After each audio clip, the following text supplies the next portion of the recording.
I just had like the most enlightening conversation with a man. He was from Europe and he had been living in New York City for many years. So I just sensed like this expansiveness in his aura. Like you could tell that he had just experienced a lot. He'd met a lot of people. Like he had culture, right? And he really explained to me something that I had been questioning for a long time, just really wanting to get down to the depth of it. Because let's be honest, you guys are my internet besties. We talk about the real stuff here, and I'm not here to coddle anyone that is living in denial. You best carry on because this is what we're going to be talking about. Um, so, the biggest thing that I realized living in this country, the one main thing that and I'm talking about America, that I would change is this notion that seems to be fed mind control propaganda, is this idea that white is better.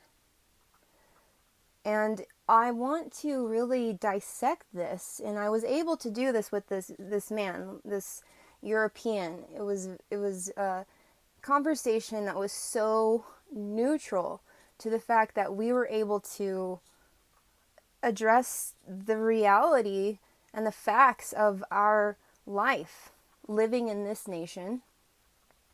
And this affects, all other countries because this is a global phenomenon of a specific group wanting to reign as supreme.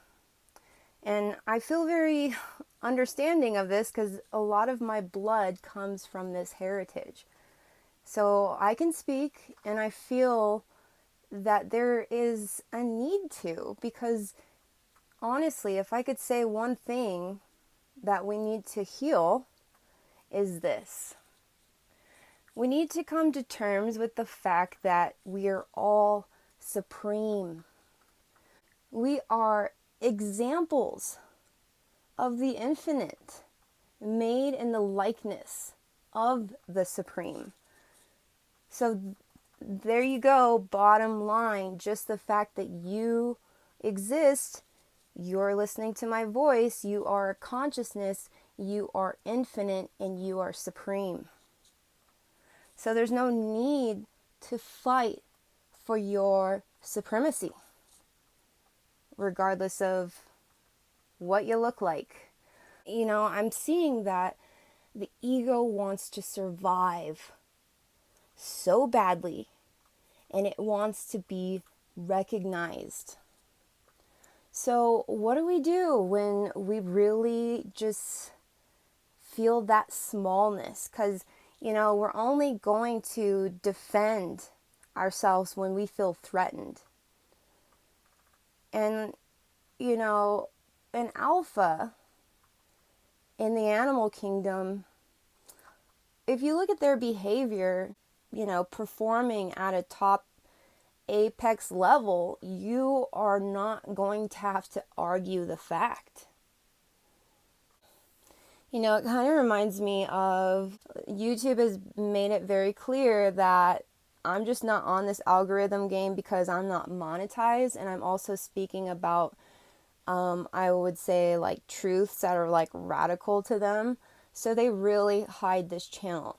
So someone a couple years ago came to me and they were like, "Hey, Danielle, I really feel like your channel's blocked, and I know you have like serious gifts. Why don't you like spell it? Why don't you manifest like more subscribers?" And I had to go through that ego death of knowing that deep down I wanted the truth. I didn't want fake subscribers that I could buy or like cast or, manifest. I wanted the truth. I wanted what the reality was. I wanted true seekers, people that could really hear me and see me for who I am. And yeah, that didn't get me much, but it was like that moment where I was like, okay, I'm just going to sit down.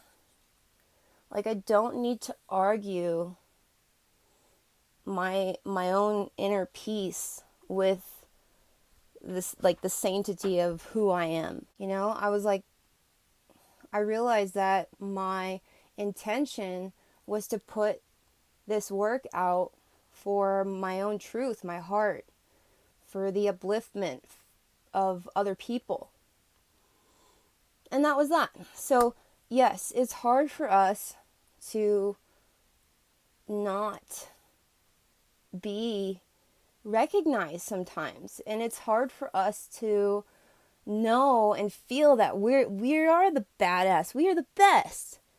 That's how I feel. I still feel that way. But Spirit is saying, like, no.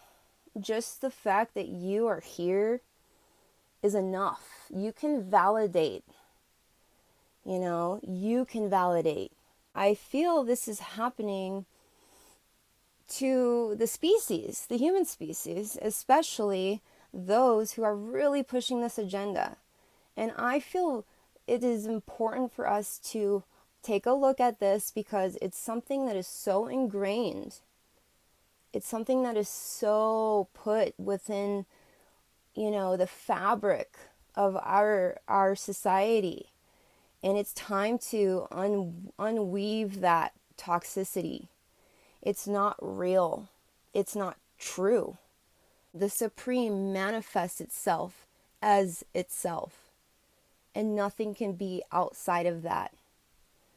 Anytime we split ourselves off from that, and going back to this fellow that I met, this European, he was speaking of, it was because they made themselves separate. They took the land, the people that were on it, and they made it the other. So then they were able to go through and do whatever they wanted with it because it was seemingly opposite. It was seemingly outside of them.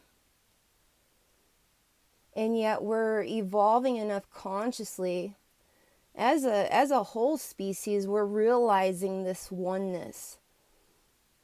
The nature is connected to us on a profound level. We come out of it. And all of the inhabitants of this living conscious organism are our human family.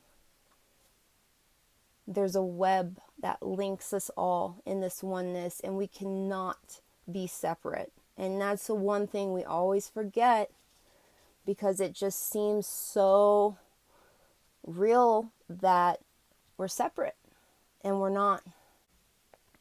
So we take a look at these wounds and we heal them. So we can change future timelines. We can literally hop onto a timeline where this impending war doesn't happen. We can change our minds. We can understand and fully accept, finally, that we are all a part of this whole.